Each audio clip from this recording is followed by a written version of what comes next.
जब से अपने लोगों ने 19 मार्च 2019 को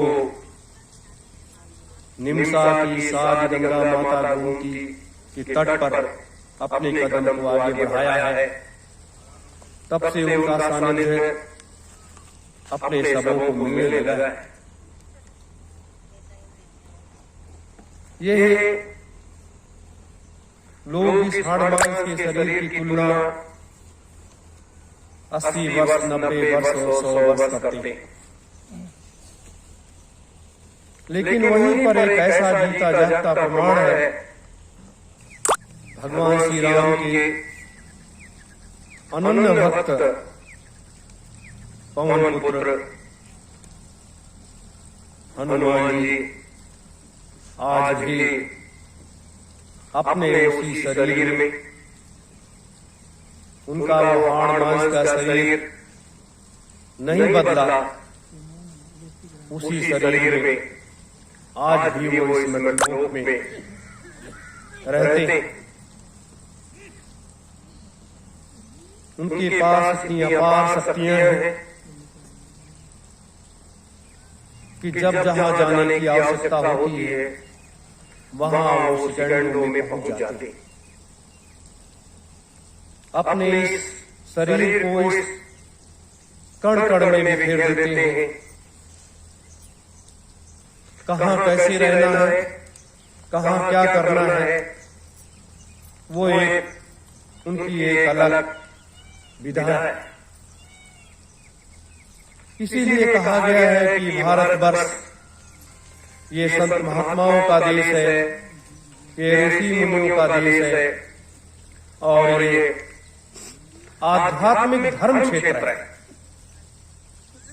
फर्क इतना है कि हमारे भारतवर्ष के लोग इस आध्यात्मिक धर्म क्षेत्र को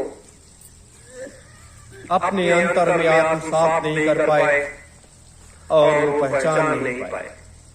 अगर पहचान पाए होते तो शायद जो आज हमारे भारतवर्ष की जो स्थिति है, जो अव्यवस्था है, जो लोगों का खान पान गलत रास्ते पर चला गया है, जो लोग सुख सुविधाओं के भोगी बन चुके हैं, ऐसा नहीं होता। सिर्फ हमें जरूरत है आध्यात्मिक धर्म क्षेत्र को पहचानने की। हमारे बड़े बड़े संत महात्मा ऋषि मुनि इसी आध्यात्मिक क्षेत्र की पहचान कराने के लिए हर संभव प्रयास किया, पूरी ताकत लगा दी, लेकिन कुछ लोग उसे पहचान पाए और कुछ लोग नहीं पहचान पाए।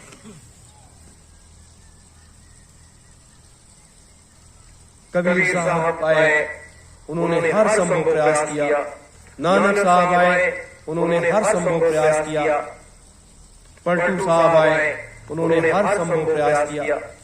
अपने परम पूज्य स्वामी जी महाराज ने हर संभव प्रयास किया। परम पूज्य महान संत सम्राट जी महाराज ने त्याग की एक मूर्ति बन करके उन्होंने दिखाया कि एक सन्यासी कितना बड़ा कर्मयोगी होता है और कितना बड़ा त्यागी होता है और किस तरीके से अपने शरीर को तपा करके वज्र बना देता है, और इसी की लोग पहचान नहीं कर पाए।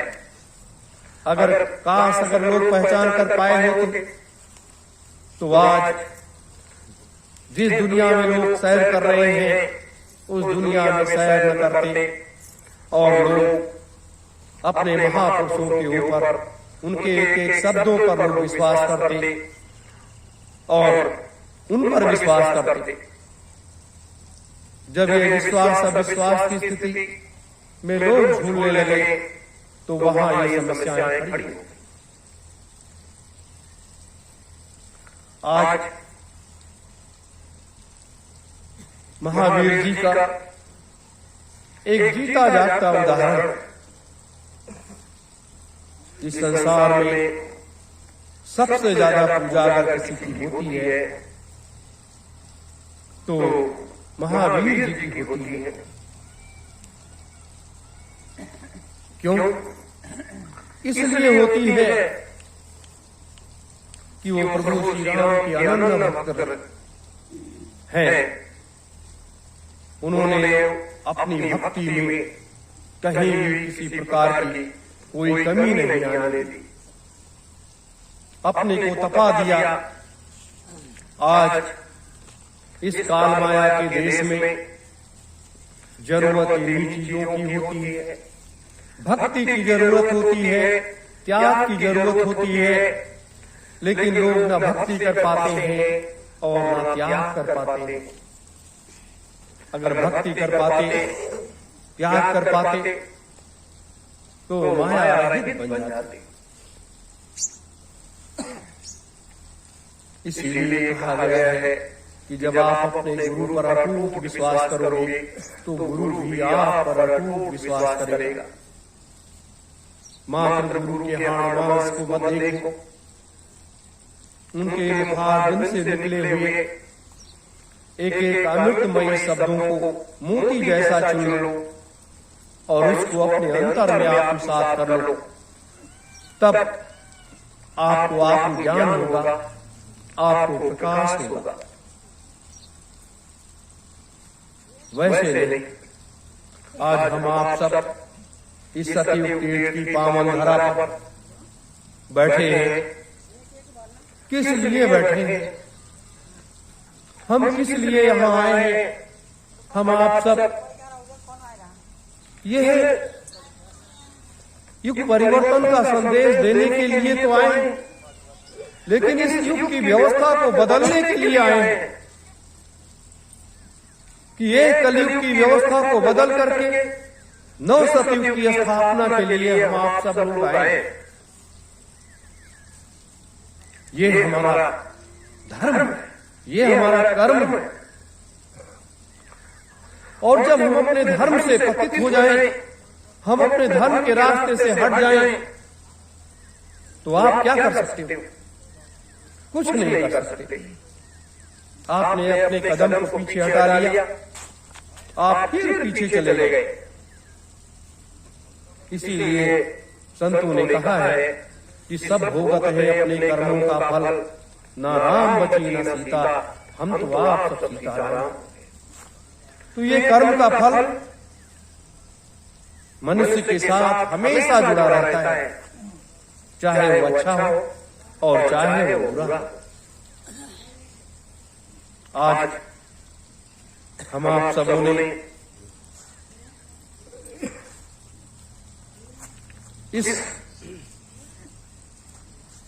पूर्णिमा माता की का सानिध्य लेने के लिए यज्ञ कुंड की उस वेदी पर बैठे। क्यों? इसलिए हम आप जो आहुतियां डालते हैं यज्ञ में, यज्ञ कई तरीके से होते हैं, कई उसके विधान हैं, लेकिन एक संकल्प होता है कि हमें इस शक्ति की आवश्यकता है, इस शक्ति को हमें प्राप्त करना है और उस शक्ति को प्राप्त करने के लिए उस यज्ञ में आहुतियां देते और उस पे अपने अंतर मन को उसी पर केंद्रित रखते हैं कि उसकी एक झलक, उसका एक प्रकाश हमें दिखाई दे